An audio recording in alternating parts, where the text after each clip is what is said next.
Hello.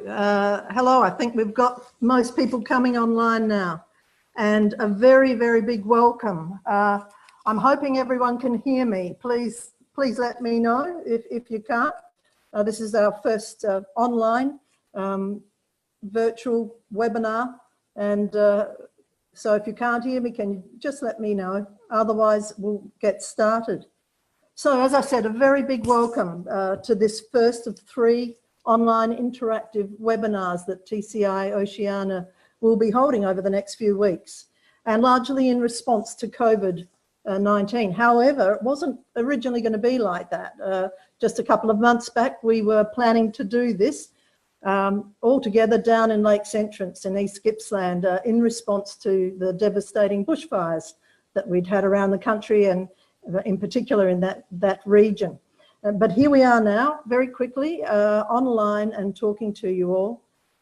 We're expecting some 100 people across Australia, New Zealand, the Pacific Islands, and a big welcome to a number of international guests that we'll have online with us, from all the way from Bilbao, where Patricia Valdenbro is our CEO of TCI, to Barcelona, Copenhagen, Sweden, Austria, and other countries. So a big welcome to all of you.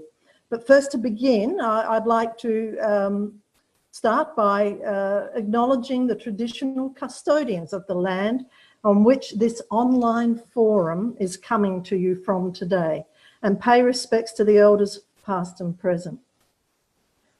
I'll now get on with this quick slide presentation, and I'm hoping you can see this in front of you.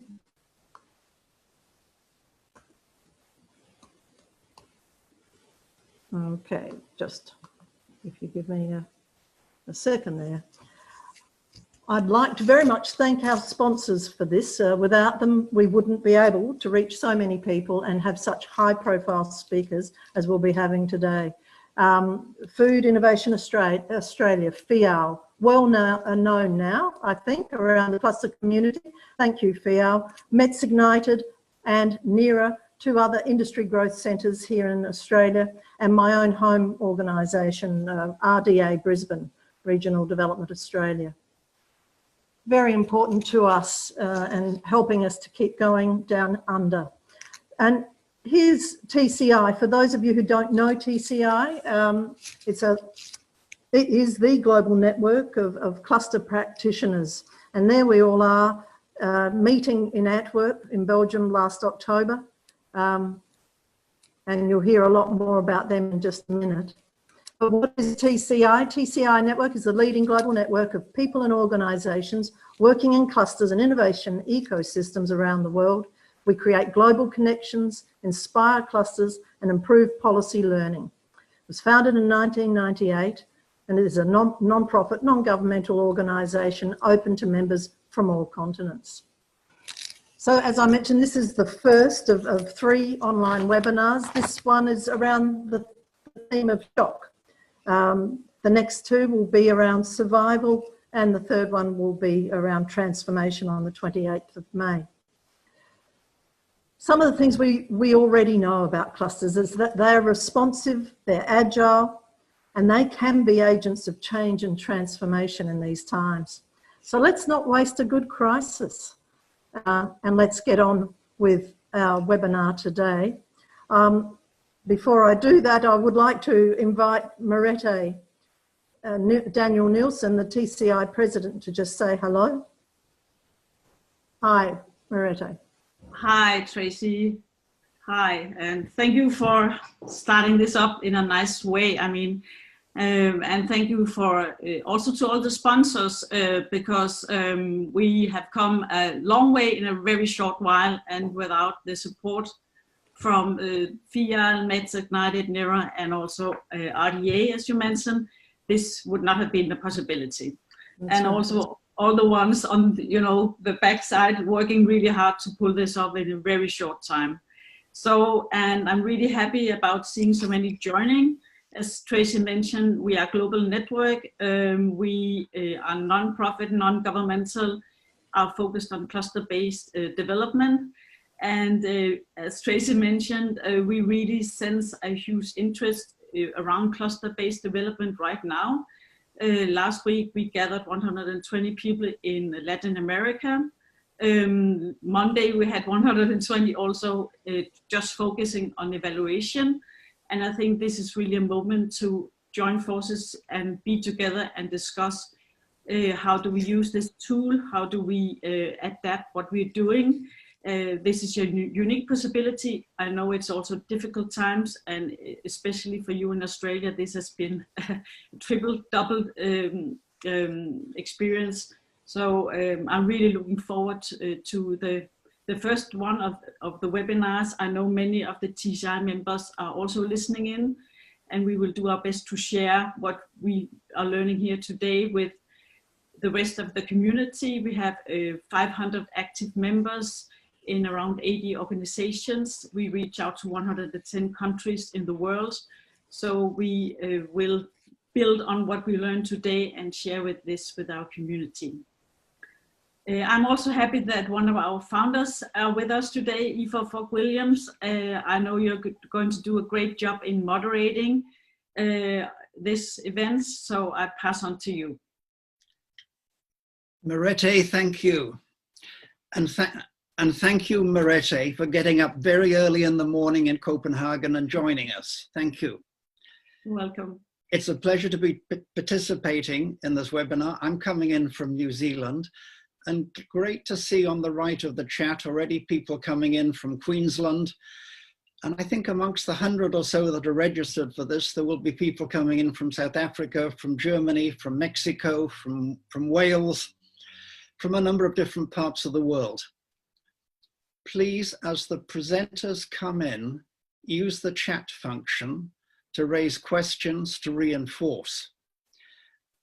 And alongside the chat function, you can give a round of applause, an electronic round of applause, if you want to emphasize a point, want to emphasize a question. Depending on how we go time-wise, might be able to take questions after each of the 4 panelists. If not, there will be an open question and answer session as we come to the end. This session is being recorded, so you don't need to write like crazy as we're going through this. You can look at the recording later. There was a poll as you came online, and I just want to check that you've completed that poll. Yep, here we go. If you haven't done that, could you quickly click on that, just so that we get a feel of who you are and where you are from. I'm looking, okay. Well, we've certainly got a number of cluster managers, economic developers, government folk, industry folk, great, researchers, university folk. Not unsurprisingly, most are from Australia. There are a couple of Kiwis who haven't ticked that box at the moment, who are on. Nobody from the Pacific, unfortunately. A number from other parts of the world, Mexico, Wales, Germany, South Africa, are coming in. Which sector? Food, agribusiness coming in very strongly. And thank you, Fiel, for your support. Good to see mining. Good to see Mets coming in there too. We've got a good mix of people coming from a good range of countries searching. And if you're searching, particularly for information on clusters, one way to do that is to put into Google 3 words: Christian, followed by kettles, followed by clusters. I did that this morning, and I came up with 63,000 results. So one way to fast track into the cluster world is just to Google what Christian has written about what he's done. And it's my pleasure to introduce Christian, coming in from Stockholm, to introduce Christian as our first panelist. Christian is the chair of the TCI Advisory Board, a past president of TCI. Christian, great to have you. Do you need another coffee before you start, or are you ready to go? I'm ready to go. Thank you, E4. It's a pleasure to be with all of you this morning or this afternoon, your time. I'm wondering how many of these references on Google are actually for Ketel vodka, but maybe not all of them. Maybe some of them actually are for clusters. So what I wanted to do this morning is to kick you off with actually two different sort of discussions. One is to talk a little bit about what might be ahead in terms of the economic picture that we're seeing around the world. Macroeconomists in particular are really trying to figure out at the moment what is happening. This is a very hard task. This is uncharted territory. So I hope this is visible still for you. We will obviously make the slides available as well, but in order not to lose more time. So I'm going to talk a little bit about the economic outlook and try to really provide a bit more a framework on how to think about what might be ahead. As I mentioned, this is really not also for economists an area where we have very clear models that can guide us through this, but we can think about the forces that are at play. But I also want to talk a little bit more about what economic developers can do, and especially what they can do, not just thinking about today and the immediate needs that we're currently facing, but how we really can have a pathway that both brings us through the coming month, but also sets us up for hopefully sustainable, robust growth once we're through this crisis. Now,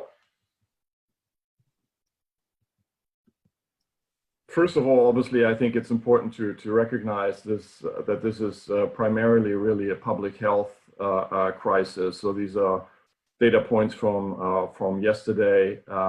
This is not the seasonal flu. This is something quite unique. And so I think quite rightly, the focus has really been on how we ramp up the healthcare system and how we make sure that we're not unnecessarily seeing lots of people at respirators and facing a very difficult health situation. I want to stress that because there's sometimes an impression that kind of economists are weighing GDP loss against human life. I will get back to that discussion, but I think the reality is that within the context of what we need to do in terms of addressing the public health issues, we still have a lot of leeway to think about what's the economic outlook. Now, of course, the economic outlook is also far from positive, and so these are the latest numbers that you now can't really see very well on the screen. But of course, we all know that a lot of the data is just deep in the red. One of my colleagues just did a historical analysis, and this is after 1945 and 1946, likely going to be the worst year of the global economy that we've experienced since then. The reason that it's so bad is partly also that it's really a global phenomenon. It's not just one or two large parts of the world economy that are tanking, but it's the entire global economy. Yesterday, the data came out from the US. There was about a -5% drop in first quarter GDP. Likely the second quarter is going to be even worse. So all of these numbers kind of are really looking extremely negative.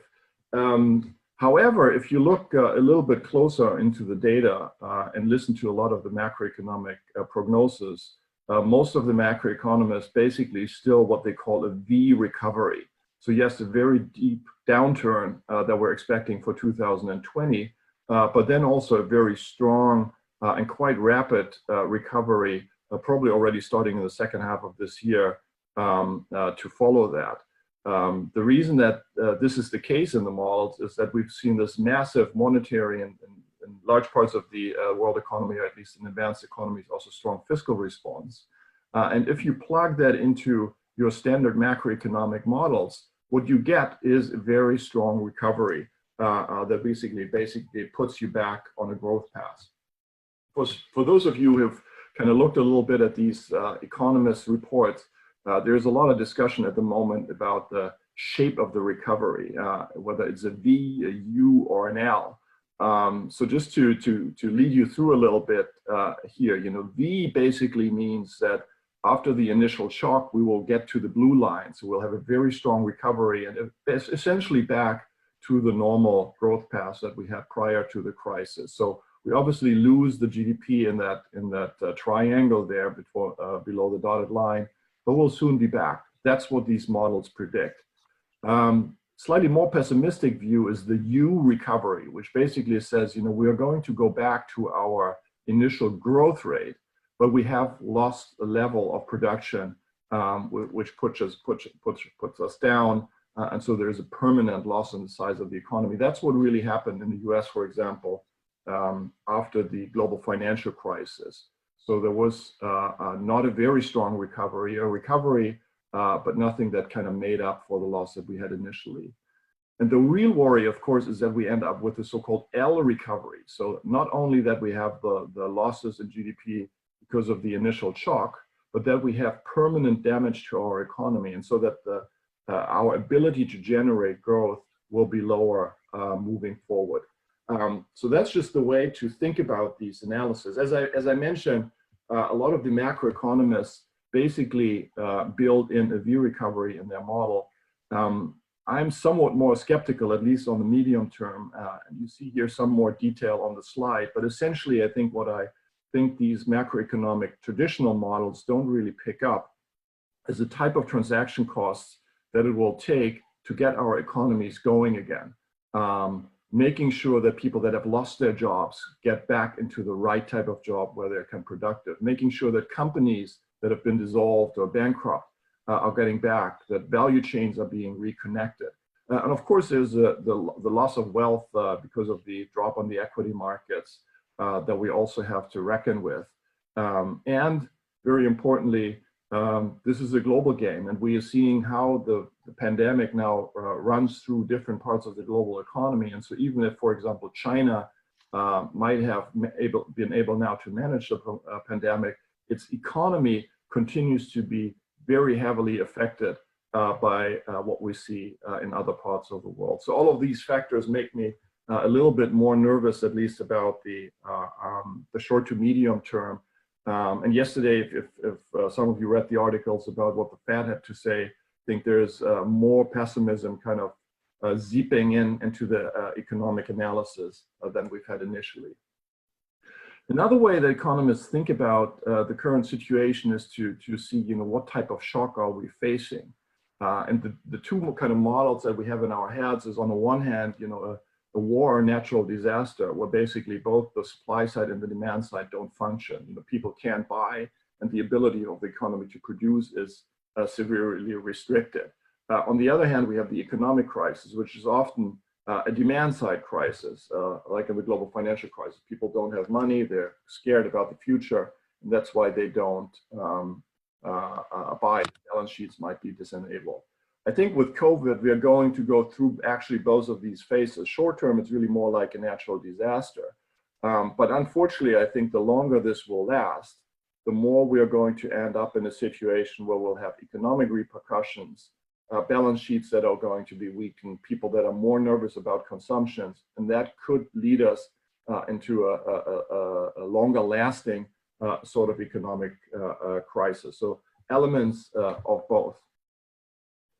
Now, a big discussion at the moment is what's going on with the lockdown. We know that a lot of the economic damage is not through the direct health effects of the people that are in hospitals or that are dying, but it's because of the public health reaction, the lockdown rules that have been imposed. And so there has been a discussion on whether those should be loosened very quickly. First of all, I think it's important to recognize that the emerging evidence, for example, from the US, shows that economic activity is not just a function of what we see in terms of the rules and regulations, but it's very much affected by people's behavior, which is also driven by their perception of the risk of going out, by their perception of the economic future. So just changing the regulation is usually not going to be enough.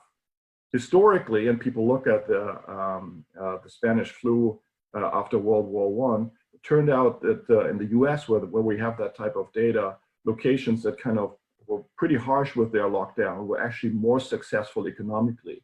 And the idea is a little bit like these red bars down there. It's better to have a very sharp output loss, but for a short amount of time, rather than kind of seeping waves of recurring infections that create much more long-term damage. Now, the problem is we might actually be in a period here where we still have to wait a year or maybe even two until a vaccine is around. So we need to think about what will happen. But it's clear that we need to kind of be very careful also from an economic perspective about how we deal with the lockdown. Who is being hit? I'm not going to go into all of the details here, but one of the unique facets of this crisis has been that it actually started in maybe the most competitive locations of the global economy, and in the urban centers like now New York that have been hit the hardest. However, I think there is a real danger that overall, you know, when the dust is settled, we'll again see that what this is going to do is potentially going to stretch the gaps between those that are most competitive and can come out of this again more prosperous and richer, and those that don't have the resilience to deal with this shock. Sector-wise, also a somewhat unusual picture because of the direct impact of the public health regulations on, of course, tourism, non-food retail, a lot of the personal services and so on. But then it quickly moved into manufacturing, and I think that's probably where we have to start also to think about the long-term changes. So what does it mean in Oceania? You know, given that we read the papers that New Zealand has beaten the virus and Australia seems to be controlling the virus quite well.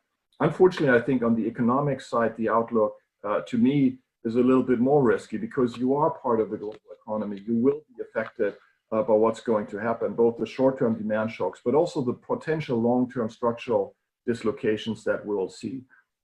A lot depends on the nature of the virus and basically how quickly we can control it and whether we can come up with medium-term solutions that allow us to live with the pandemic. So there's a lot that we don't know yet, but I think we have to plan at least to be more resilient and cannot hope for this quick V-type recovery that I mentioned early on. Now, let me talk a little bit about how economic developers can think about this crisis. And again, there's more material here that I will not have the time to go through in detail, but we can share the slides later on. There is a focus on the short term, that's natural, that's important. We have to get our emergency response going, and we've been able to do that in many parts of the world. But I think it's very critical for us that work often on more long-term growth issues, that we have a pathway to think about what will come after that, and how can we make sure that we do today actually sets us up for success in the future. I see two more phases after that initial emergency response ahead of us. One is, I think there will be a period where we have to live with this pandemic. Whether it's going to be a year or 2 years, it will take time until we have a vaccine or a medical solution to this. So we need to come up with operating procedures also for the economy. We can't keep on being in that total lockdown. It's not going to be sustainable, not just for economic reasons, but also for social and healthcare reasons. So we need to plan for that. And then we need to think about what's going to happen once the virus is gone. How do we rebuild our economies? Let's talk a little bit about some of these issues. Again, you know, I think there are some short-term priorities, both on the medical side and on the economic side. To talk more about what has happened in your part of the world on these factors. I think in general, the economic policy response has really been very strong in a lot of countries. Concerns are actually more about the developing world. There are many examples, and maybe Maretta and others can talk about those, what clusters have already done and economic developers have done in terms of helping the healthcare system, but also helping their members deal with these type of economic situations in the short term, so I'll not go into the details of that. But what comes then? Well, I do think we have a couple of priorities ahead of us for this next year or two where we have to live with the pandemic. So first of all, we need to kind of come up as we open up our economies again with new safe operating procedures. What are we allowed to do? How do we deal with social distancing? What are the type of activities that are out there? We need to make sure that our healthcare system is in shape to deal with that situation. There will still be a significant number of COVID cases, but we also have to get back to more closer to what's normal and non-COVID related healthcare issues and other social services, especially education and so on, which often have been suffering from the direct crisis response. On the economic side, I think we need to move beyond directly providing emergency support to really helping companies operate under different types of conditions. And this is where economic development can play a critical role. So how do you operate your company if you have to practice social distancing within your company with other partners? What is the support that you can get on these type of issues? What do you do when the economic situation continues to be very difficult? So again, it's not going to be just the public health restrictions. You're probably going to have financial issues in terms of your working capital. Demand might be weak. Your suppliers might not be there. There might be other type of issues. What can you do during this time? And some ideas I think that economic developers can discuss with their partners. And finally, I think we have a critical role in that community as we discuss with other parts of government on what the priorities should be. What comes then after growth? So there is macroeconomic work that needs to be done, a lot of focus on that. Basically, I think the macroeconomists are really concerned about a descent into depression, that people are very nervous about the future, don't consume, save. So I think we need to make sure that that doesn't happen. There's a lot of focus on that. As those working more on microeconomic supply side type of issues, I think we need to take another look at how the world looks different. Will do look different after the pandemic. Some things will have been destroyed, but a lot of things will still be there. The people, the infrastructure, and so on, the machinery. Maybe even more important is to think about what will have changed. Digitalization, maybe a further shift in the economic geography of the world, the way that we think about labor, e-commerce, business models, and so on. So it's important for us to look at these changes and think about what they mean for our sectors, our companies, and their competitive position. There might also be something that now becomes into play, things that look very hard to change, but now are open to discussion because of the crisis. Economic development organizations and clusters can play a very important role, I believe, in informing that discussion, because you are close to the companies. You can do those type of diagnoses, you understand the markets with them, and can drive strategic choice and mobilize for action. Now, finally, I might have sounded quite negative at the beginning because I do think this weak recovery is a bit too optimistic in the short to medium term. Longer term, I am more optimistic, but I think it's a question of what we do. So the historical evidence has been that crisis also has been negative for competitiveness, but not in all cases. There is a strong positive tail, right-hand tail, of countries that have taken crisis and used those crises to initiate reforms that otherwise didn't happen.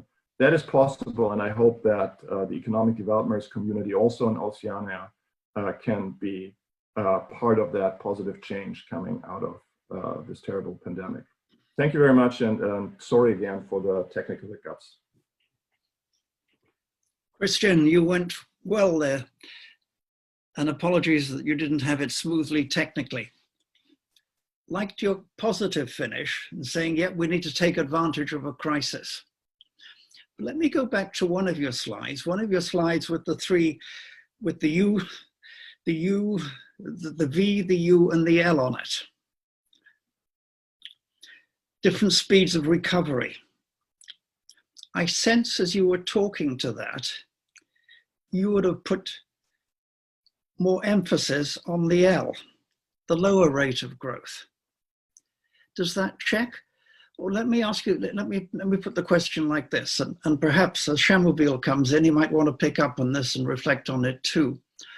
What probabilities would you attach to those three scenarios? The V, the U, and the L. Maybe start with the L. Right. Yeah. So I do think the probabilities are a function of our political choices. So I think that makes it very hard for me to put numbers on them. I rather like to think about them as different scenarios, and we should think about what are the choices that we can make that are affecting the odds of where we end up. I think it is important to think about the logic behind them. And L really means, we have serious destruction in our economic machines.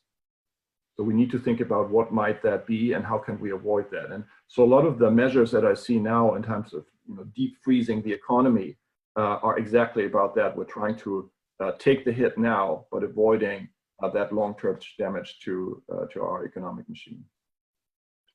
Okay. Thank you, Christian. Let me hold there. Appreciate your contribution. There are some questions coming through on the chat on our right. Let me jump straight to our next speaker, our next panelist, Shemubil. Shemubil is coming in from Auckland, New Zealand. Shemubil is one of New Zealand's most well-known economists. Certainly Shemubil in the last month has been a very frequent presenter on the media, on TV. Shemubil, appreciate you joining us in this webinar. I pass the mic, as it were, to you. Brilliant. Thank you, Ifor, and thank you for the previous presentation, because I think you've stolen all of my thunder, which almost always happens when you're lining up economists. I really wanted to speak about the New Zealand perspective of what we're seeing with COVID-19, the responses that we're seeing, and also the local implications. But I think they are very relatable in terms of what you're experiencing in Australia as well. And to give you a little bit of background, I also lived in Melbourne for a few years when I worked as an economist at the ANZ Bank there. So I guess to start with, my sort of big starting point is what we're living through history. This is a once in 100-year event. And we're in this extraordinary situation where the usual and orthodox policy tools are not going to work. We're seeing a health shock, a supply shock, a demand shock, all piled on top of each other, all happening at the same time. But we're going to see the responses and the economic shocks falling out around the world at different times, at different speeds, and at different depths. And that means it's very hard for us to get a good grip on what's happening. But also we shouldn't expect the kind of gradual downturn, a synchronized downturn and a synchronized recovery as we might have expected in the past. And like Christian before, I think there are 3 stages to this event. The first is kind of the lockdown as we try and get on top of the virus. And every country is doing it a little bit differently. New Zealand and Australia have gone relatively early, quite hard, and we want to have that short, sharp shock and then come out in a new normal. In a lot of other countries, they're going to go through waves of closures and waves of, infections. I think there is a second period that comes for us, particularly in Australia and New Zealand, which is that purgatory before the vaccine comes.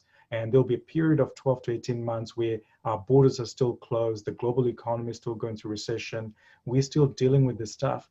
And we'll be living in a world that's more like what it was in the 60s and 70s, when our countries were still very disconnected from the rest of the world. And I think there is a real mood and real catalyst for change that's going to take place. So over the course of the next 1 to 2 years, I think we're going to see a bit of a new normal that emerges on the other side. And the reason I say that is because, not because of policy changes, but because behavior is likely to shift. This shock is going to be so big, so many people will lose jobs and businesses, the scars will last a long time. And we're going to see persistent changes in behavior that it's like we did following the Great Depression.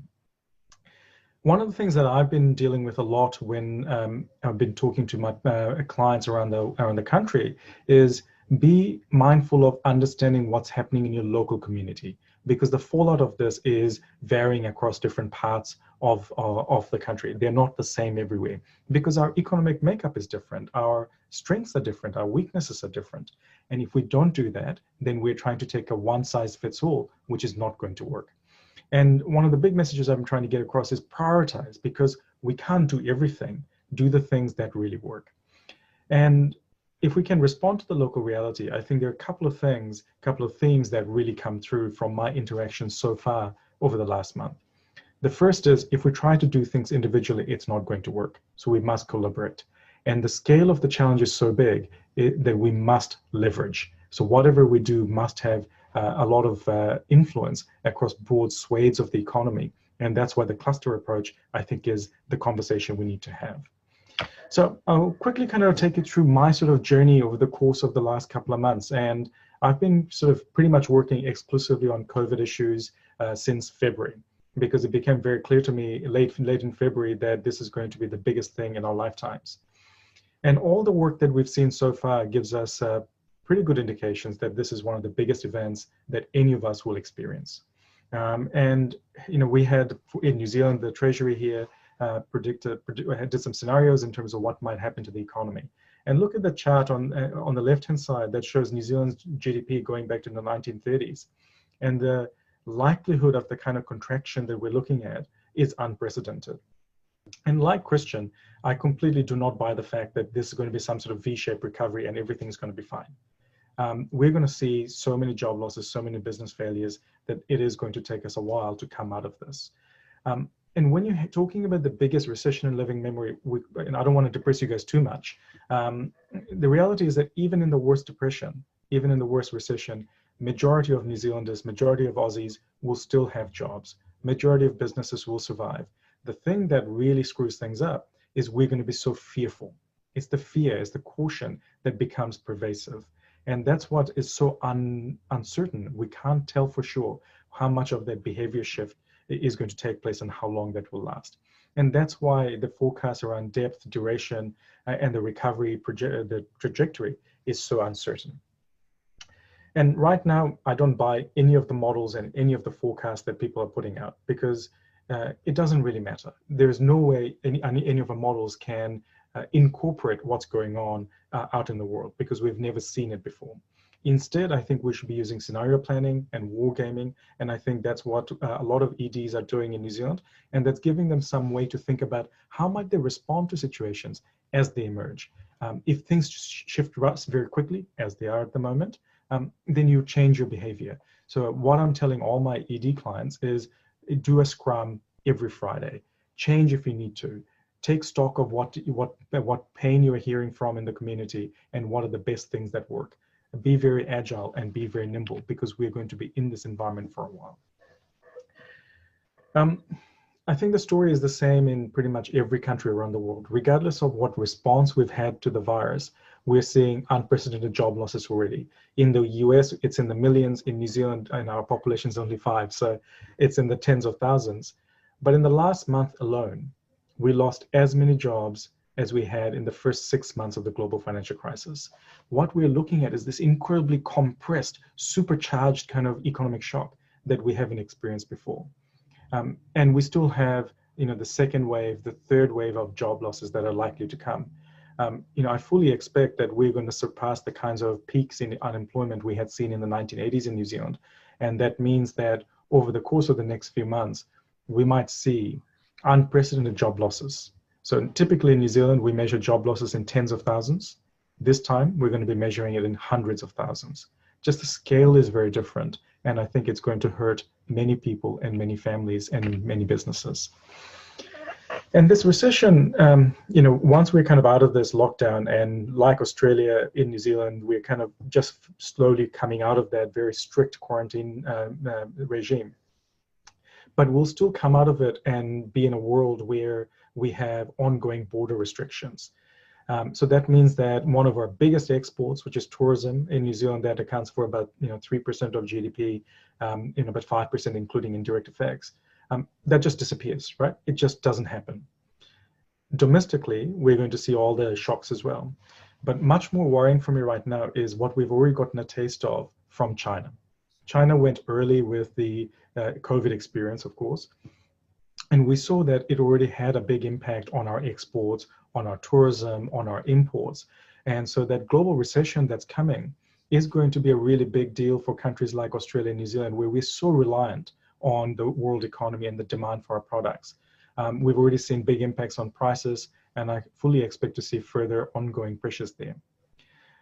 One of the aspects of trade that we don't talk about enough, and I think one that will be very important over the next few weeks and months, is the supply chain shocks.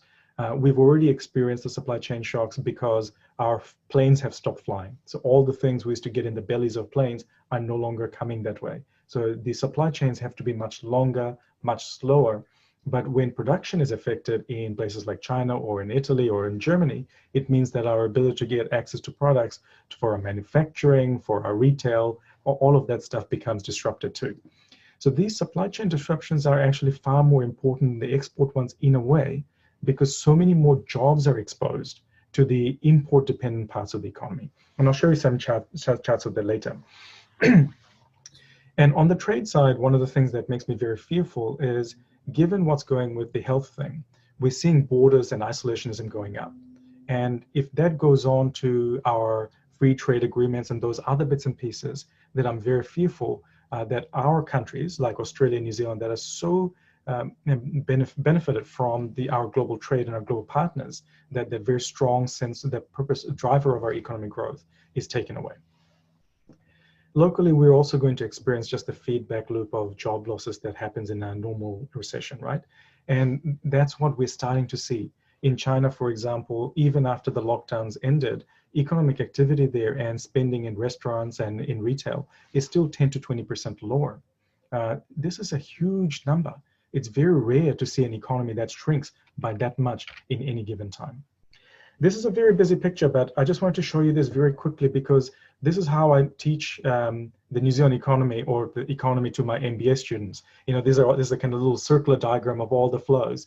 And what's happened with the virus is essentially there's so many channels of the economy that have become blocked up. And when the plumbing is blocked up, you got to push the bits that are still working as hard as you can. And really the only bit that's working really hard at the moment is government. And this is why we are all looking to government to say, where can we get the funding, the coordination, the leadership, because the government is the only channel that is still free to operate.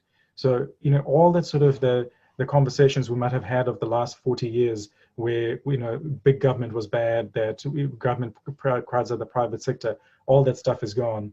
I mean, all my right-wing friends are now socialists. And I think we're going to see a lot more of that. Government is going to be the biggest actor in town for some time to come.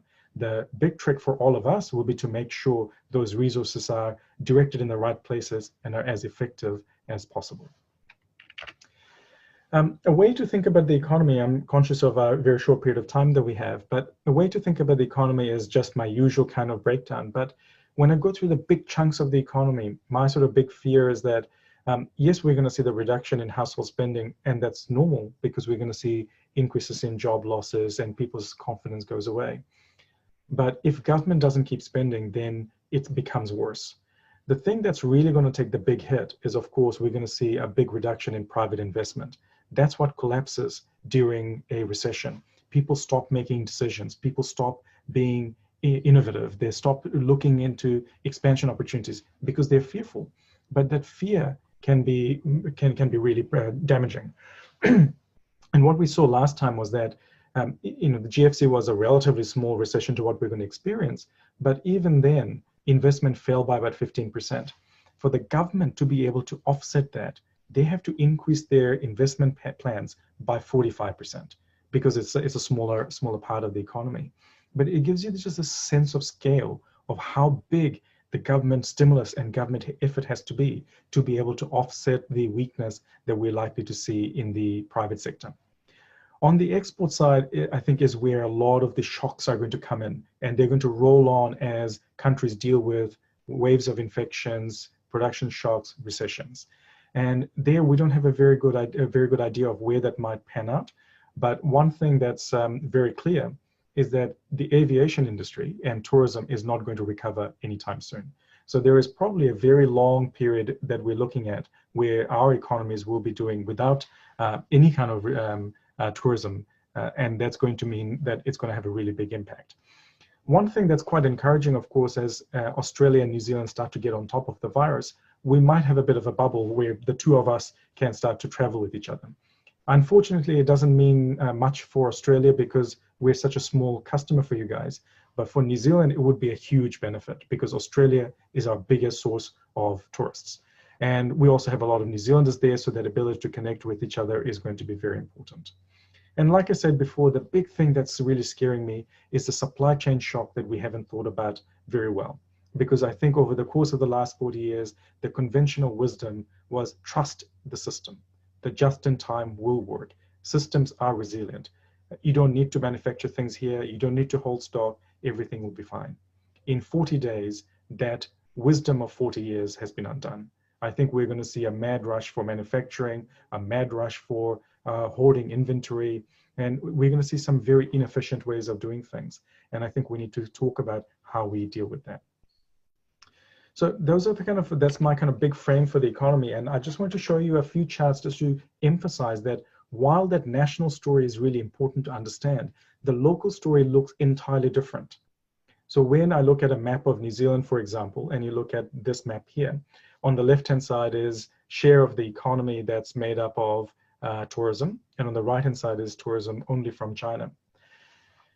There are certain districts of New Zealand where more than 2/3 of the economy is made up of international tourism. So the shock to those economies is going to be brutal and fast.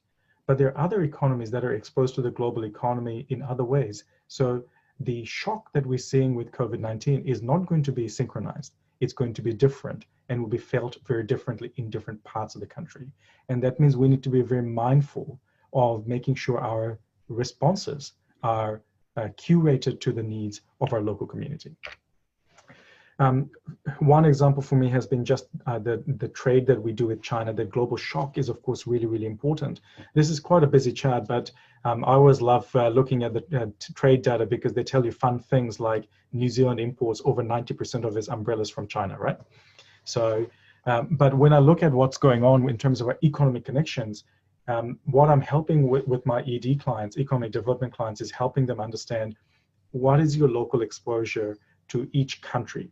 Because if China's in lockdown, how can we make sure we can tell you these are the industries and these are the jobs that are at risk? So go and talk to them, be proactive, don't be reactive. Talk to the people and understand what might be happening, both from a demand side on exports and from a supply side. Because the more proactive we are, the better we can manage the shock and the better we can make sure we're helping the businesses that are there. So this is one of the examples of the charts that I use for my clients. We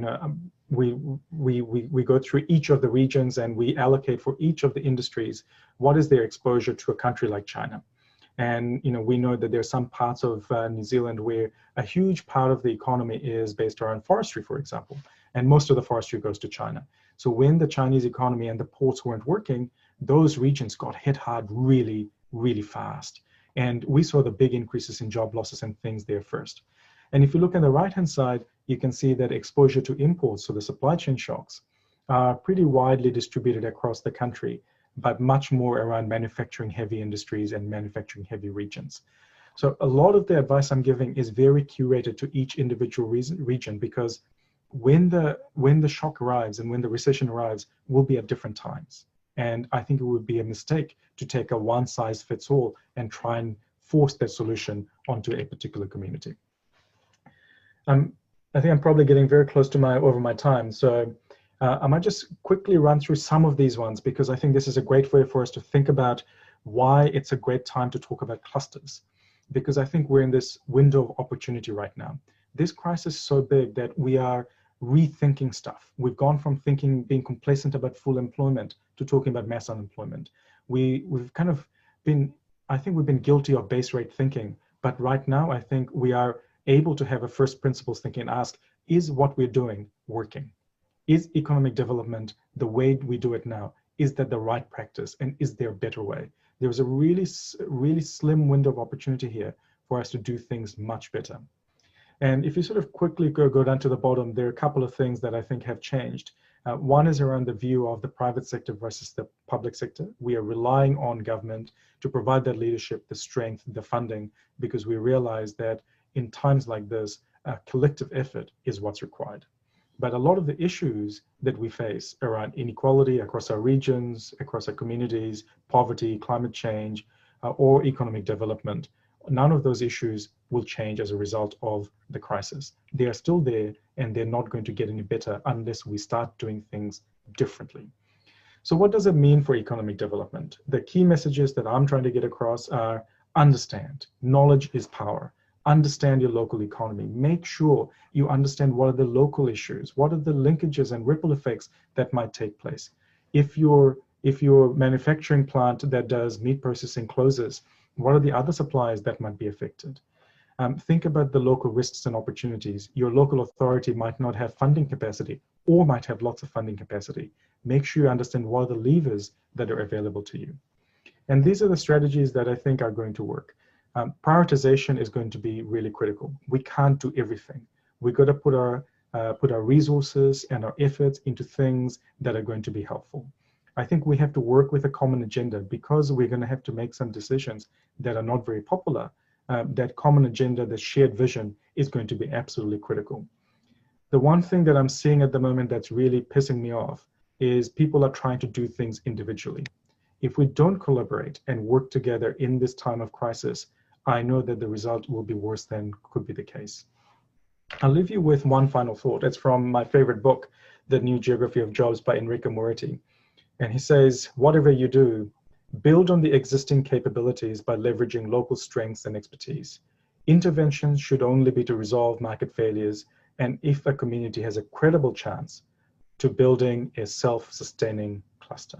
That to me is what we're trying to achieve, and that I think has to be the driving principle of how we deal with not just this crisis, but hopefully reframing the conversation of economic development over the coming weeks and months. Thank you. Moretti, thank you. Sorry, not Moretti, Chamoubile, apologies. Chamoubile, that's great. You've covered a lot of ground there. Love the way in which you're highlighting and drawing on Moretti and highlighting we need to move from individual, from working solo in terms of responding, to finding ways to engage as a team. Collaboration at a local level, collaboration in part at a national level. One question I'd like to put to Moretti, and Moretti, I'd like you to bring this into the next presentation, if you will. Chamoubile is emphasizing the role of government. Moretti, as you look across Europe, is it national agencies or more regional agencies and cluster initiatives that are particularly equipped to respond? Is it the more granular agencies? Is it a more bottom-up approach that we need? Chamoubile, one question, if I may, to you. With government in the driving seat, how does business more clearly articulate to government its needs? To put it the other way around, how does business better listen rather than second guess? Have we got? I think that's a really good question, and it's been one of the challenges. So with one of the economic development agencies that I work with, they're doing weekly interactions with their community, business community. And that's been a really good way for them to both understand what's happening on the ground, but also to explain to them what resources are available and what are the initiatives that are being taken. So when I talk about government taking lead, I don't mean that they necessarily do all the delivery. What I mean is that coordination, the funding, the big push really needs to come from government, because there is a bit of paralysis that happens during times like this. When there is a crisis and a recession, people tend to sort of stop doing things. And the role of government is to make the resources available, but I think the resources need to be customized to the local application. Otherwise, we mistake trying to take a Wellington solution to a small town where it may not work. One more question to you, and I'd appreciate if Christian, you'd come in on this one too. A number of participants in this webinar come from the food industries, a number come from mining and energy. Any top of the mind comments on both huge sectors? Any feedback, any advice? For us in New Zealand, food is more important than mining. For the Aussies, it's mining and food, both important. Chamoubile. Well, I mean, I may speak to food. I'm very optimistic in terms of the demand for food, because we're going to see around the world massive disruptions in terms of food production in many of the Asian countries because of the virus. It's coming at a really terrible time. So we're going to see huge amounts of hoarding of food products and those kinds of things taking place. So From a food perspective, I think the demand will still be there, but I fear there's going to be a really big humanitarian crisis that results on the other side. But let's not forget that in 3 months, 6 months' time, the recession will have an impact in terms of the demand for those commodities and the prices for those commodities. And that cyclicality, unfortunately, we can't avoid. But New Zealand and Australia are very well placed on that agricultural export side of things. I see the long-term potential is still around Asia. I think we need to take this opportunity to strengthen our ties, our diplomatic relations, and our free trade agreements and those kinds of things with Asia as much as possible. Thank you, Shamobeel. Christian, would you like to come in? Oh, very much agree with what Shamobeel had to say there on these two sectors. Mining, of course, I think is going to be highly exposed. I think we had a super cycle in the past. It's very hard to see that now coming again, and we've seen those signs in the energy industry, oil and gas, and coal is going to affect Australia, obviously. I'm being that as it is, I'm not quite so clear on whether we are actually going to see this massive disruption of global value chains.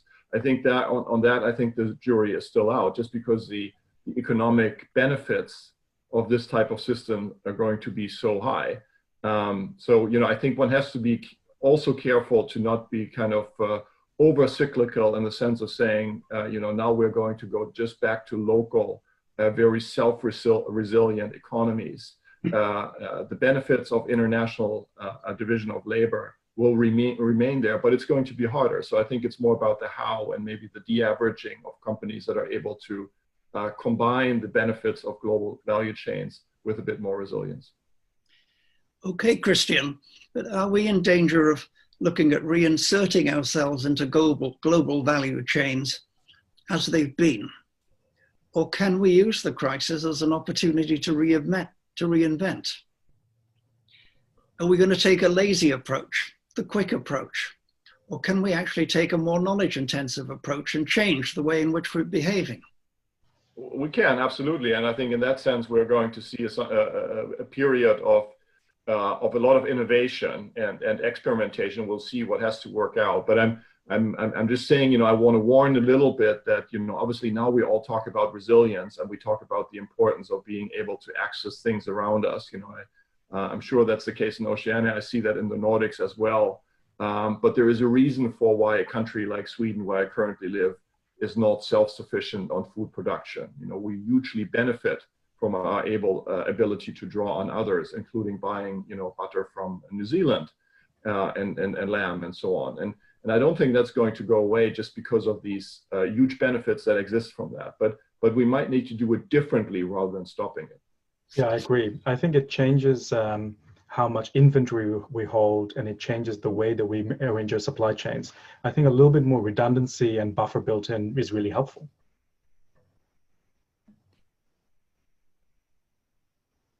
Just eyeballing questions here. Let me come back to those later. I'm going to hold for a break. Before you go on your break, invite you to respond to 2 questions that are going to come up, a very short poll. And let's take a 2-3 minute break, coffee break, a pit stop, and then I'll introduce Moretti coming in at the start of the second session. So see you in 2-3 minutes.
Welcome back to the second round, folks. I think a number of you have completed the short poll. Let's see what we've got. Strongly agree, ongoing disruption is the new. Strongly agree, somewhat agree. So we're all, almost all, in one of those two boxes. I'm intrigued that a few more coming in at somewhat agree. In your experience, how well prepared and responsive are businesses to continuous disruption? Somewhat unprepared, unresponsive. Woohoo. We do have a task at hand, and we're going to explore that in the next two sessions. In now moving into some of the practicalities of cluster development, starting with a contribution from Copenhagen. Merete is the chairperson, is the president, the president of the TCI network. Merete is also the leader of a Danish organization called Cluster Excellence Denmark. And maybe Merete, as you start, could I ask you just to talk a little bit about Cluster Excellence Denmark, what you do and how you act as a conduit, how you act as a connector, how you act as a supporter to the wide range of clustering initiatives that you have across Denmark. Merete, the mic is yours. Yes, thank you, Ifor. Well, that's a big question you're asking there. So trying to put it shortly on Cluster Excellence Denmark. So we have support organizations started by 2 ministries. We've been working actually for 12 years now because we know cluster management is really important. It matters a lot, but it's also a tricky task. So cluster managers and needs a lot of support, and that's basically our role. So we work on professionalizing, supporting, helping, and internationalization. So I also have a lot of communication with, people outside Europe and in Europe as well. So we have around 40 clusters in Denmark, and I will also bring in some cluster stories from Denmark later on. And you see my screen? Is that okay? Yes, great. Okay, perfect. Good. So of course, this part will now focus on how clusters have been responding to. Just hold for a moment. Can we just try once more to get you on a full screen? Dawn, are you there? Is it better? That's good. You got it. Bravo. Perfect. And as I said in the beginning, also for TCI Network, a core message for us is that this is a global crisis, and it's really important also for this global community to underline that we are all in this together. So the companies, the clusters, our societies, we need to pull in our resources, and we need to share what we are doing and share the knowledge and the solutions across the world. A few of you might wonder, I can see there's some cluster persons around that I know from going back to Oceania some years ago, but some of you might wonder, what is it exactly a cluster? And just to get that right as well, and that's also a long discussion, so trying to put it short. Normally a cluster organization, and sorry if I being a bit superficial here, because when I say cluster, I normally mean a cluster organization, because this is what I work with. So normally a cluster organization builds on top of a natural cluster.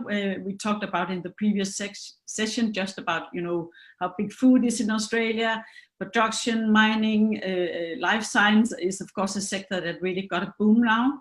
It can also go a bit across different sectors. We see experience economy or tourism might go across sectors, ICT, design, artificial intelligence. Many clusters normally have a local or regional starting point, and that also defines, of course, the focus and the strategy that can be created around supply chain, but many clusters have also been started around this triple helix framework. And part of that is, of course, both breaching the valley of death discussion And the other part is, like also was highlighted in the previous session around the governmental and the role of public partners. So, and I think that's really a role that is changing a lot right now, and the fundamental, these ecosystems are really becoming much stronger. So we see around the world, many clusters are quite small in size, perhaps organizing 20, 40 companies. They have limited funding, project funding, or private funding with membership fees. But we can also see more and more clusters are becoming what we can call innovation superheroes. So they really organize many core stakeholders, also bringing on investors and capital, and also more and more entrepreneurs and startups coming in as an integrated part of the ecosystem. So we can also see some really impressive clusters around and really representing the whole ecosystem, also international. And the best performing clusters we can see is with a really proper, good organization, having a CEO, having a formal board, having a well-built strategy, aligned with the needs of the members, and a proper budget. It needs to be private-led, we know that, and we also need actually to be independent. We know, because we map that in Europe, we have around 3,000 clusters. So, so that's just some of the, trying to get that in order. Yes, and I try to, yeah. What we can see, and I don't want to compete with Christian and Shamable because they're much stronger on economics than I am. So we know the forecasts are quite bad. So let me put it short. What we can also see actually right now, that clusters have already been responding. Going back, we also know that it's a fishy tool in times of crisis. And one of the biggest strengths is really the proximity and the closeness to the cluster members, and having this established management structures that can help to set up really fast and adequate responses in a really short time with the resources inside the clusters. So the tools and the methods and solutions that clusters have, like in the toolbox, they are more relevant than ever. And we can see many signs of local and regional and national, even international and global commitment and engagement to overcome what we're trying to tackle here. So the ecosystems are becoming stronger. Of course, there's this, you know, is innovation still on the agenda? Is this important? We can see right now that the ones that are more agile and that are really to change and in a very short time, they really have an advantage. And we can also see many new initiatives coming forward where clusters play a role and play a bigger role. Yes, sorry, I have a bit of a jam here. I try it here. Yes, so within TCI Network, we started early on to reach out to the cluster community and facilitate some discussions on how do we see this, what is happening. And we could see that, and going back to Shamabel's, I really like your reflections on the fear dimension, because many companies really needed a place to deal with the shock. So having a neutral place to join with other companies was really at the core of what many clusters organizations offered in the beginning. Then of course it's also a matter of acting as a change agent, because you need to support on what are we dealing with here, what is happening, how can we assess the situation. And then of course then there's the next phase, transformation. What will it take to shift the mindset? How can we build a new business building on what we have, but also creating a new strategy? How can also they adopt new solutions and their production? Of course, that has a lot to do with some of the urgent needs we just talked about in the life science sector, but it's also in many other sectors, education, technology, I guess we just talked about. So we see a huge rate of new innovations being pushed very fast into markets. And other strengths, and that coming back a bit to Ifot's comment on and the role of government in this, I think that's extremely important.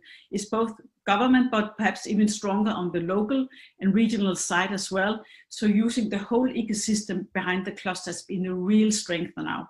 I see many places where local authorities or regional authorities have regular meetings now with the clusters, because they're an extremely good tool for cluster intelligence, for understanding what is happening, because they're so close to the companies. We also see more cross-clustering, where clusters speak to each other, because we basically need new solutions, and people have a lot of willingness of sharing right now. We see many things being offered for free, and many going and reaching out to other sectors.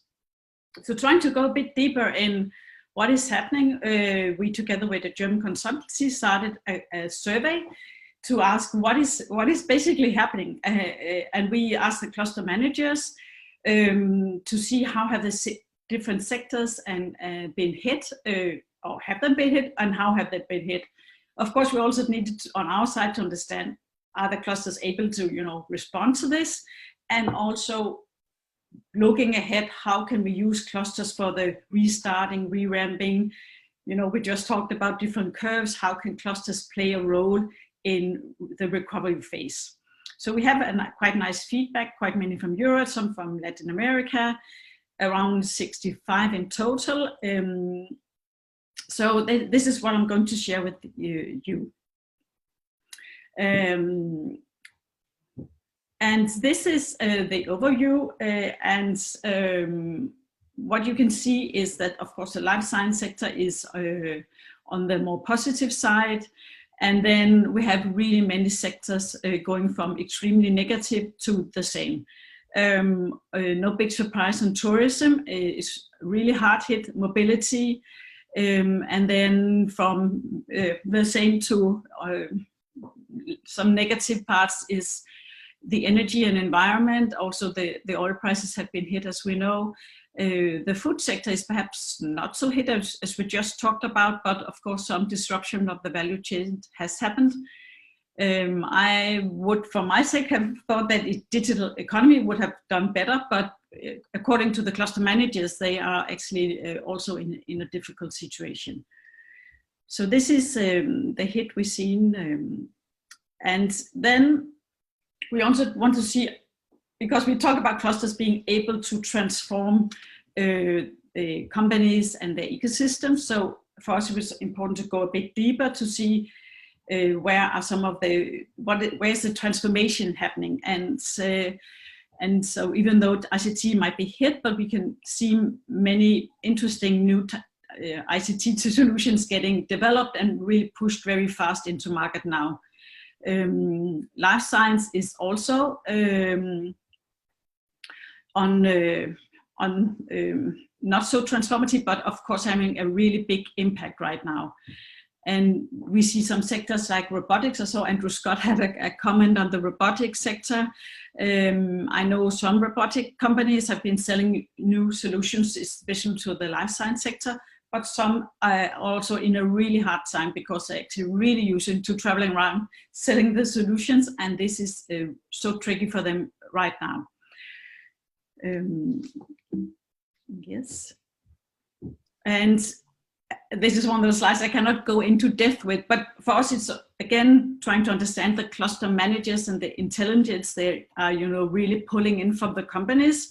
So for us it's also interesting to go a bit deeper, asking, okay, but what is the picture below the overall picture? Because sometimes, like in the life science, it's a winning sector, but there are also some broken value chains, other subsectors that are suffering because they have no access to labs right now. On the tourism, no doubt, it's extremely hard hit, but we also, just discussed, see some trends on more sustainable tourism and other ways of being tourists that are now currently being explored. Yes, and then it's of course also interesting to see how has the crisis changed or developed the services the clusters are normally helping the companies with. And a cluster classic is really about the community building, as we talked about, bringing in the companies, bringing the other stakeholders, and right now being this platform for dealing with the shock and trying to rethink our businesses and the new potential. So a lot of it is also, of course, about business development. I mean, what is now the possibility when we cannot meet, or there's different kind of lockdowns and restrictions on the physical part. So how can we use digital tools for selling our products? And then also coming back to Aoife's comments before, there's a lot of interaction, of course, with the public side and the regional development agencies to try and see, okay, going a bit more into the specific, what kind of aid programs do we need for the next phase? And so there's a lot of discussions going on that right now. I also see a lot of funding going out in the public to say, okay, we need different kind of solutions. And many clusters are actually writing R&D applications right now together with the companies with a very short deadline and a lot of money directly getting into companies so they can work on new solutions and new challenges. While some of the other cluster services are less important right now. So coming to an end, I also know that there's an interest in hearing some clusters, practical stories, and just bringing some from Europe. So the EU Commission has been very active in bringing forward different initiatives. So anybody interested in clustering, I can only recommend to follow European Cluster Collaboration Platform. There's a weekly newsletter. You can also register your cluster there. And right now they set up a special subsection of COVID-19. And part of that whole focus from the Commission is also European Cluster Alliance, bringing on many cluster organizations from Europe, meeting daily, trying to tackle the situation. Another big European Commission project is the Enterprise Europe Network that has offered this online platform. Right now we have 430 life science companies offering their different life science solutions. So you can check it out and see what kind of solutions have been developed in Europe. And so it's open platform, you can see the profiles and tap into that. And then going a bit deeper, we have some really strong cluster champions in Europe. And Catalonia, Spain is always interesting to focus on. And they really acted very fast as well. So we see the fashion cluster going into manufacturing of masks. We see the light cluster going into manufacturing respirator. And then we also see other clusters trying to deal with the other consequences of our economy. So the KISS cluster are developing services and products on how our families capable of living at home for quite a while. We all know that challenge. Also, educational cluster providing online framework for education of school kids. And now when we are facing perhaps a new normal on being able to travel a bit more and meeting in restaurants, how can we actually design COVID-free spaces? And any of you wanting to tap further into that, also on the Cluster Collaboration Platform, there's many more cases for you to go into. Then coming back to my own country, we also have really spent the 2 last months on going into what is happening, discussing with the cluster managers. We just yesterday launched this Rethinking Innovation. So there's a link to that. I just want to highlight a really interesting story. Vision Denmark is our gaming cluster. And normally they meet every year with investors because we need money in the gaming industry. And it's really an SME field. Normally, so that's done in Copenhagen, but this has to be moved online. Normally, they have around 400 meetings between entrepreneurs and investors. And this year, they were actually possible of having more than 500 meetings. So this, again, was organized with a range of sponsors and branch organizations, but also agencies coming up saying, yeah, we need to do more now. We need to support in all the ways we can think about. So perhaps, you know, we want to meet, this is how we are as human beings, but perhaps for this one, it was more meetings. There was more interest in the crisis management. There were more stakeholders involved in this. Even bigger players came. I promise not to mention, but they really managed to attract some of the biggest investors in this field that any startup would die to get. So they got those one on board, and they had more money because they were actually also, that's a part of that disruption right now, that some of the monies are not invested in areas that we used to see. So actually the gaming investors were capable of getting more money. So, and also we talked a little bit with some of the clusters within TCI network. So we had a really nice session with our tourism cluster in Iceland. And that's also online, so you can find the presentation and the discussions, and also our Blue Water Wood Alliance from Canada. And going across that, it was clear to see how much the crisis management was important, to have this go-to platform, neutral platform, to discuss what is happening and how do I rebuild and restart my business. Many clusters have actually been doing online meetings every morning with their companies. They have also been very helpful in understanding the governmental aid packages, because it's not that simple. And of course, it's also been about how do we rethink our strategy, how do we rebuild it, how do we work with other ways of marketing and promotion, how do we rethink our customer relationship, how do we perhaps be proactive instead of being really, sad about the situation. And many of those have really trying to be creative, bringing in, old-time entrepreneurs, having, experienced the ups and downs of running a business. So a lot of creative thinking and learning about how to restart and rebuild the businesses.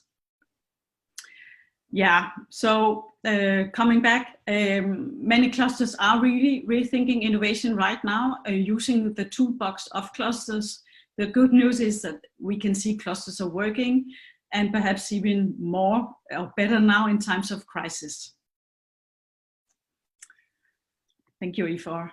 Merete, that was a great run. Thank you.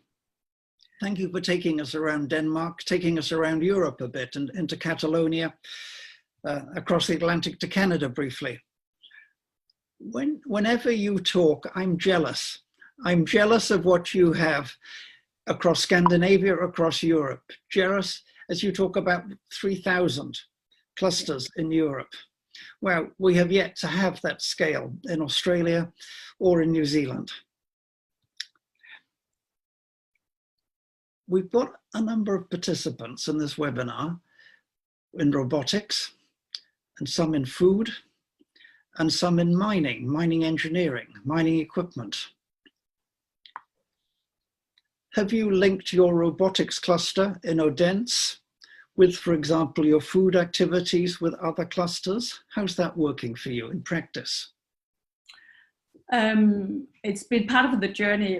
It's nice that you say you envy Ifor. It's also a lot of hard work on the ground, so it hasn't come easily, I must say. And in the beginning, some clusters were more cross-sectoral and more interested in collaborating, so that was perhaps more, part of the DNA in the cluster, part of the, mindset of the cluster manager.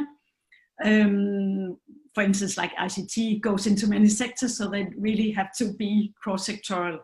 For others, it has been more exploratory. So at some point, the government actually put in some place saying, okay, we need to look into emerging areas. So they put in some kickstart money to kickstart new collaborations across clusters. On my side, I also been organizing really many cluster matchmaking events, exploring there's a potential within life science and food, but there's also a cross-cluster potential.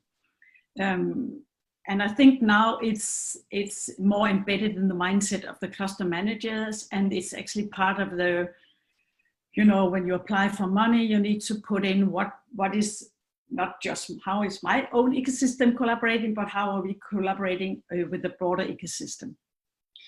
And you've developed tools, approaches that link clusters within Denmark, link clusters, related clusters across Scandinavia, link them across Europe. Yeah, exactly. And again, I can see also more clusters registering for the cluster collaboration platform. and there are also activities from Europe to outside countries outside Europe. With cluster managers across Europe now having to respond to the immediate crisis, are they now in danger of spending more time focusing internally rather than the external links? Is the balance changing a bit right now? Yeah, they are also within their own organization definitely in a crisis mode, no doubt about it. So they have working double shifts right now, I guess. So it's both dealing with the organization, trying not to lose many years of work, while also trying to help, you know, the companies and the ecosystems to tackle the change. So it's definitely both ways right now. But I imagine, because you've got clustering initiatives in place across Europe, cluster initiatives that have accumulated a lot of trust, where people know who is who in their zoo. There's a lot of trust. So it's a lot easier perhaps for the cluster managers in Europe to be working in a wholesale sense rather than a retail sense. Maybe for us down under, because we haven't got the history that you've got, the connections that you've got. Maybe our cluster managers here are still maybe a little bit constipated in working one-on-one with companies rather than working through quickly, where are their common agendas? Yeah. Yeah, but I think it's also like, I mean, sometimes you get what you're paid for. So I also, it's a bit, you know, how the broader society and the innovation system and the policymakers also see the role of clusters. So of course, it's can be in the mindset of the cluster managers and the interest in different communities, but it's also a matter of how you see your role. I mean, for instance, in Sweden and Norway, they see clusters having a role of transformation in Norway, and in Sweden it's also part of sustainability and the UN goals as well. So, and in Denmark it's also having a broader role in sustainability and digitalization. So it's also, when you put up money for cluster policy programs, it's also a matter of trying to frame that in the right way. Because if it's just about, you know, competition and competitiveness for companies, then it's of course what you get. But in Europe, it is a lot about, and I think especially right now, a lot about the greater good. I mean, we need to work on the core, the common challenges here.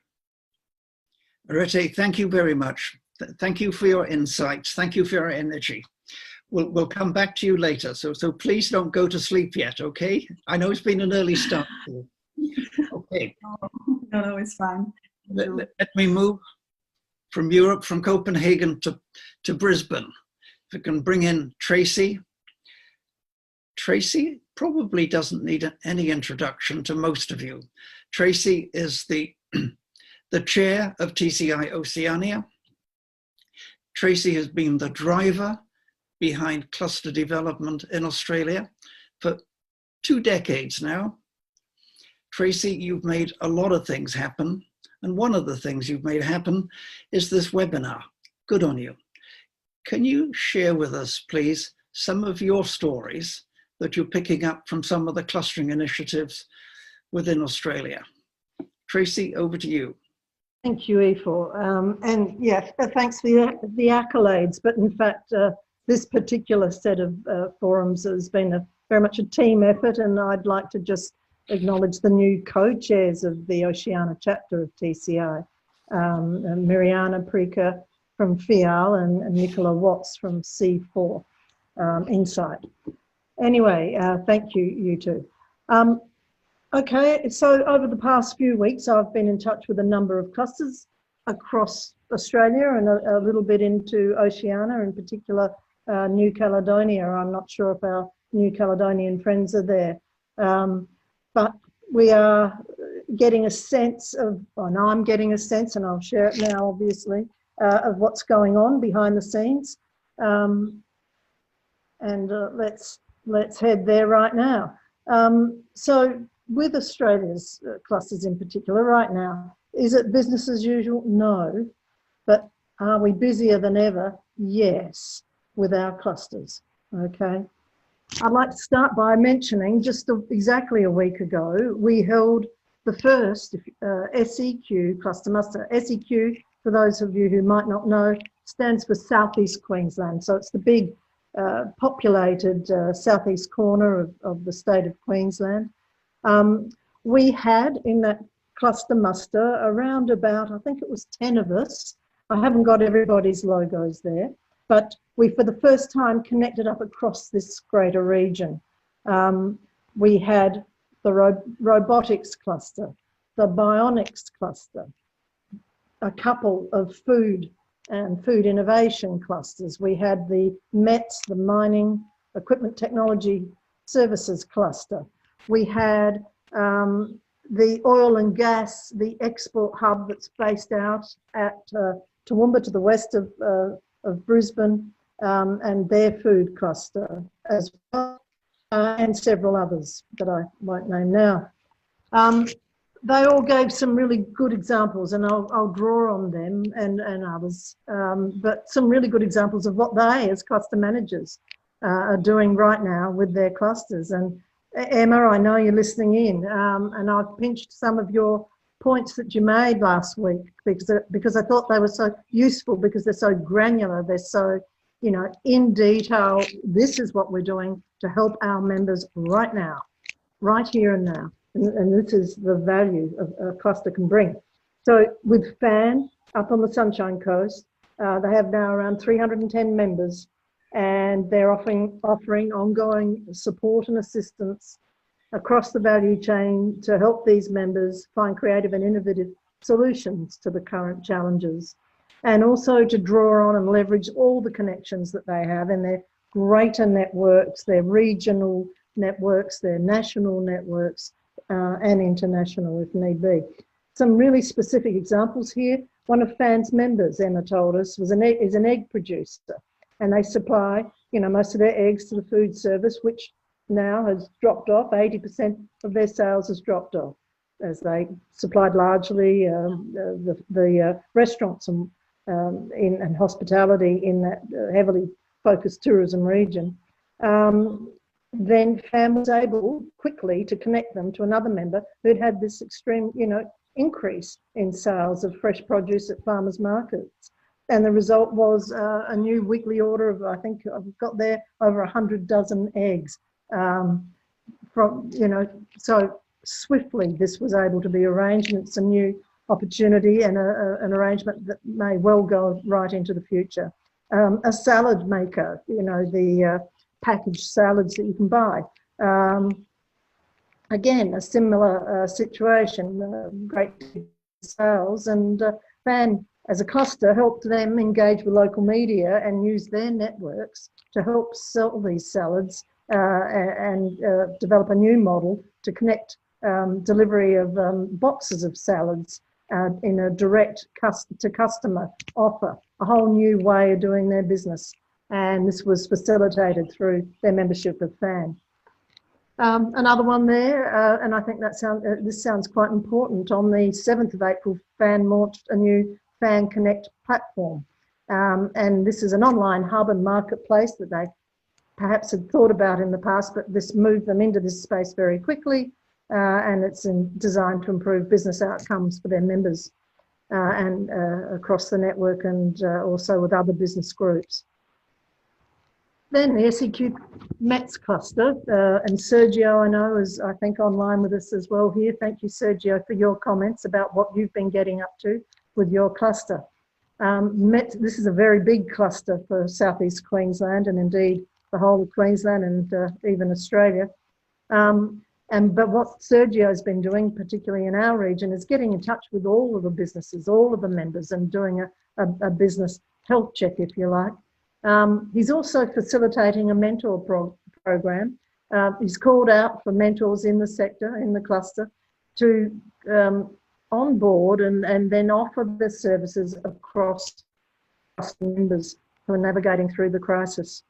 Now, the other things that are in train here are that there's a number of business support programs being offered by different government departments at different levels and chambers of commerce and whatnot. But what Sergio is able to do is pull on the ones or leverage the ones that are going to be most valuable to his members and plug them in.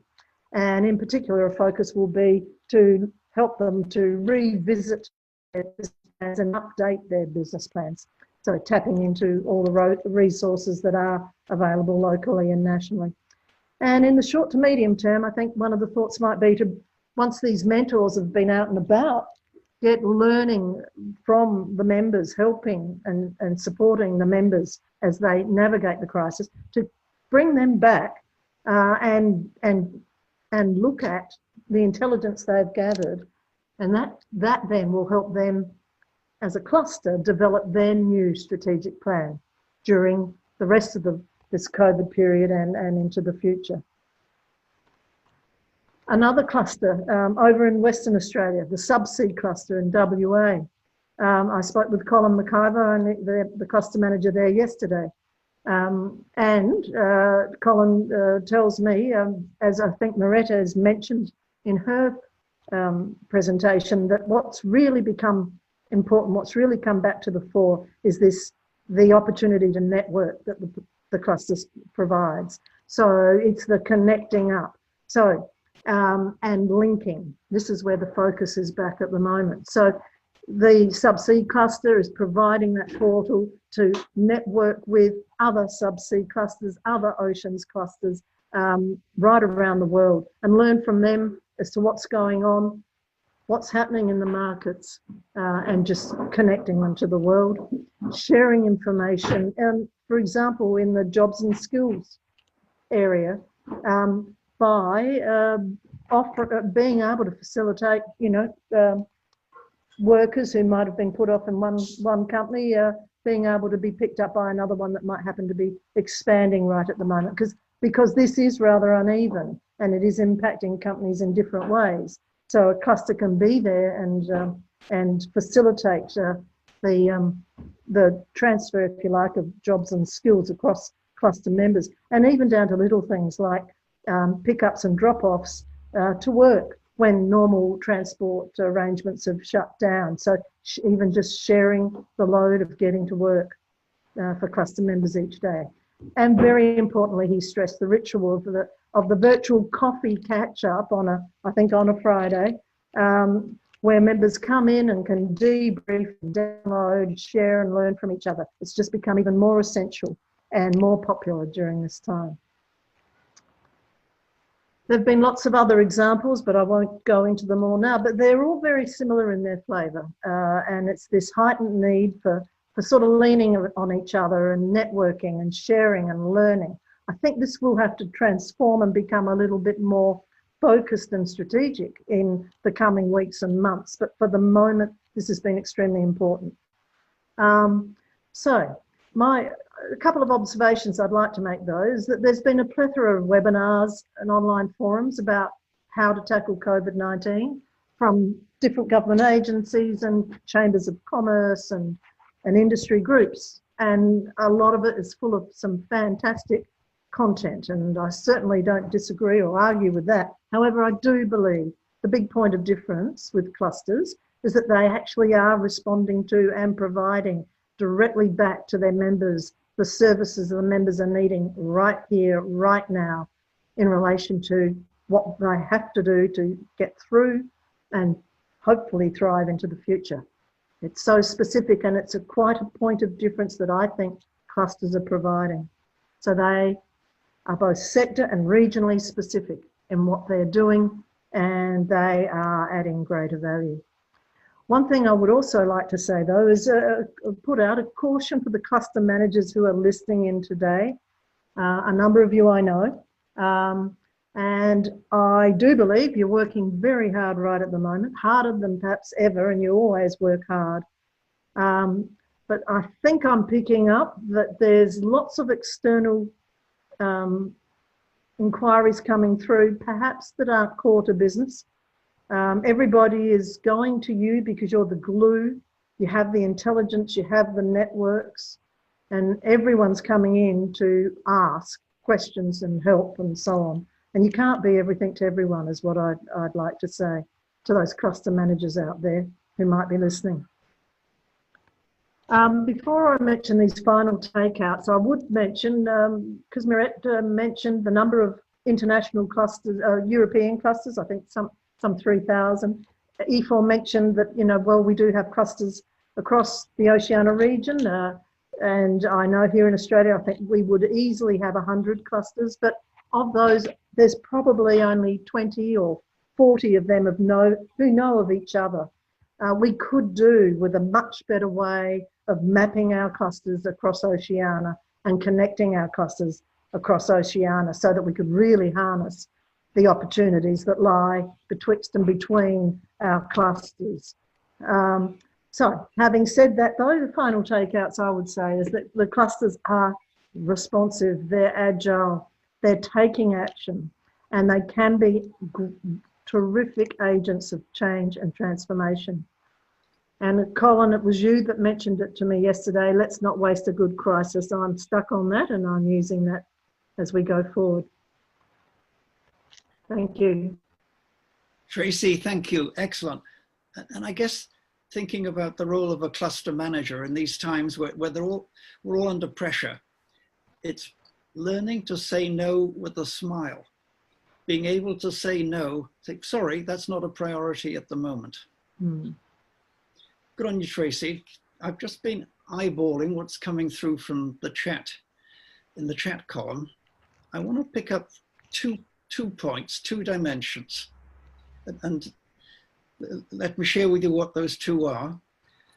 Christian, I'd like to bring you in on productivity.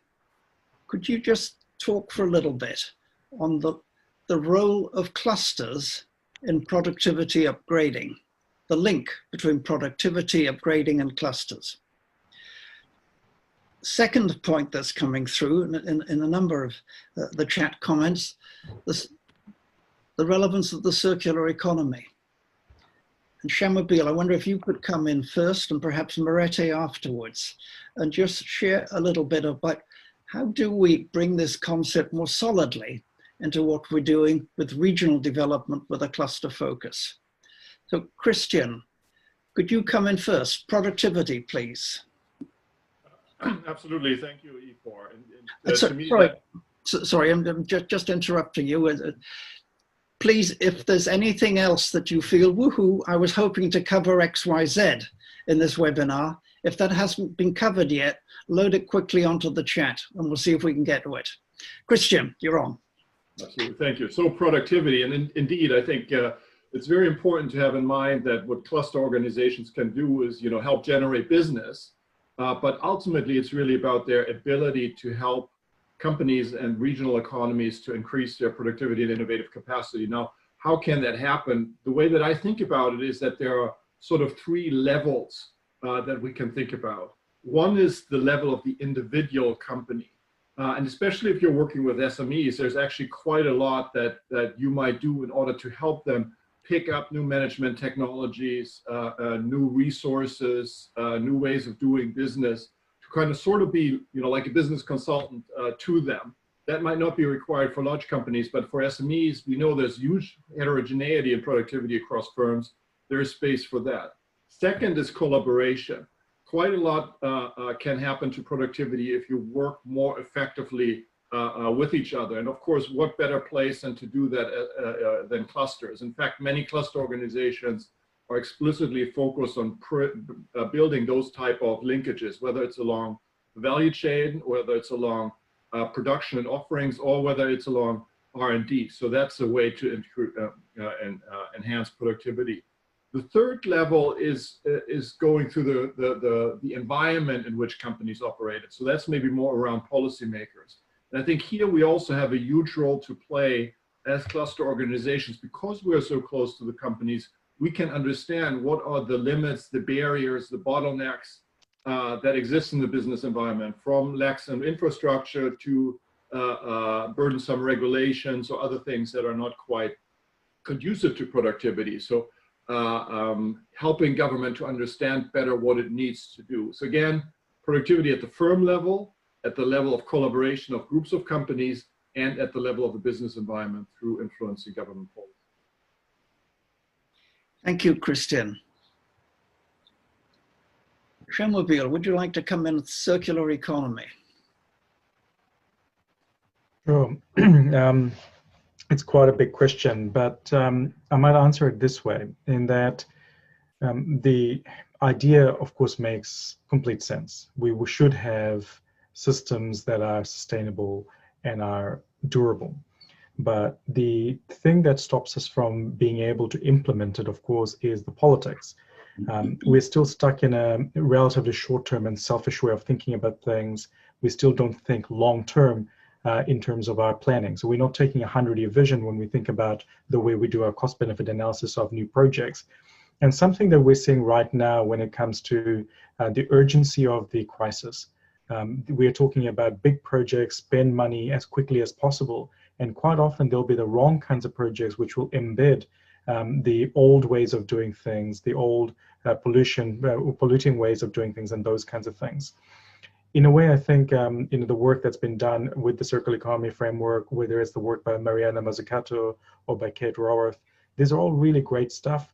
The big challenge is, how do we make it mainstream and make it a key plank of how we make the decisions that we're going to make?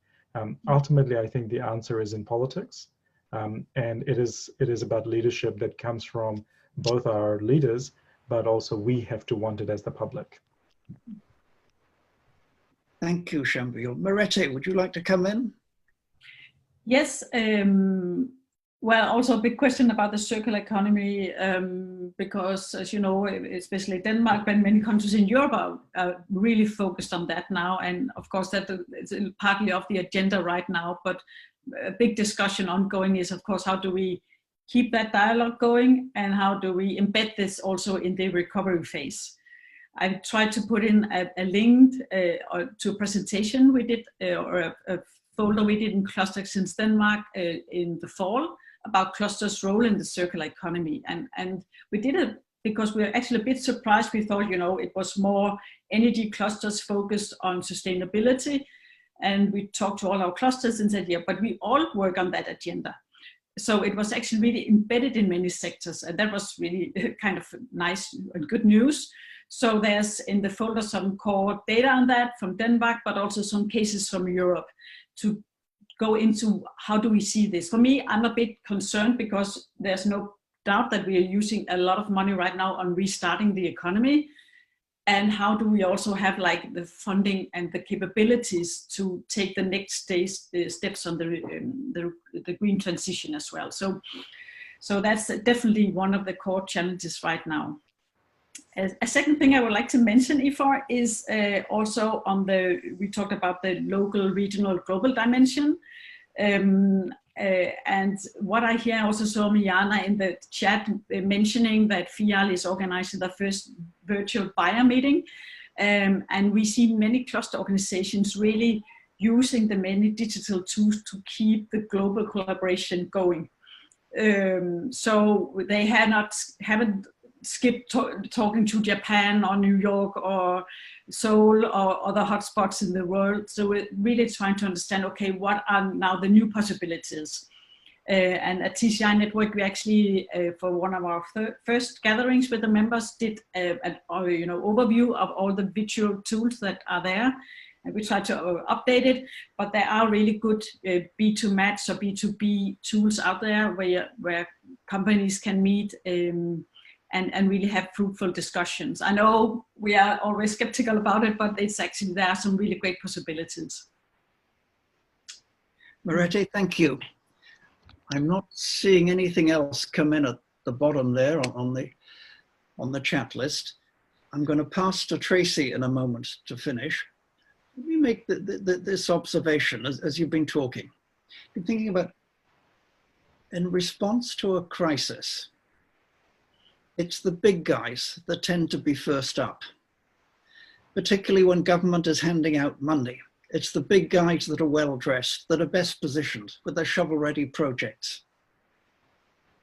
But part of what we're doing, I hope, is using crisis to create change. And change is particularly going to come from the smaller guys, the more innovative guys. And part of what we're doing is using a clustering initiative to bring the small guys together and to help them work through where are their common agendas. Thank you, Marete. Thank you, Christian. Thank you, Shambil. Thank you for coming in from Copenhagen, from Stockholm, from Auckland. And Tracy, thank you for coming in from Brisbane. Back to you for the final words, Tracy. Okay. I've got a few slides. I'm just waiting for them to come up. But in the absence of them, Don, are you there? Okay. We won't worry. Yep, just go screen share on your slides. Okay.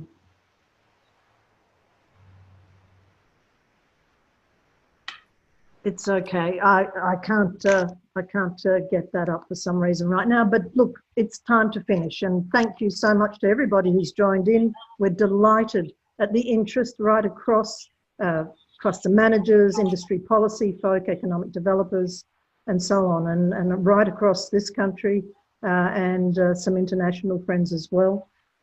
Thank you so much to the sponsors, in particular FIAL, Mets Ignited and NERA, and my own organisation, Regional Development Australia.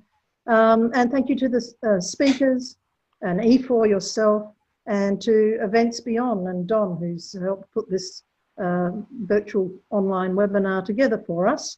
And look, let's keep in touch. We've got 2 more of these webinars to follow on in 2 weeks' time, and then in 4 weeks' time, where we'll go through the whole how do we survive through to the transformations that might take place. And I hope you can all join us then. We've got some excellent speakers lined up for them as well.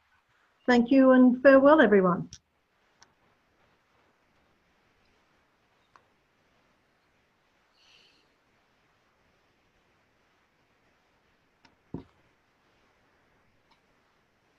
Okay. In many respects. Christian, can you put that slide on full size? Oops. I thought it was, sorry. Is it working now?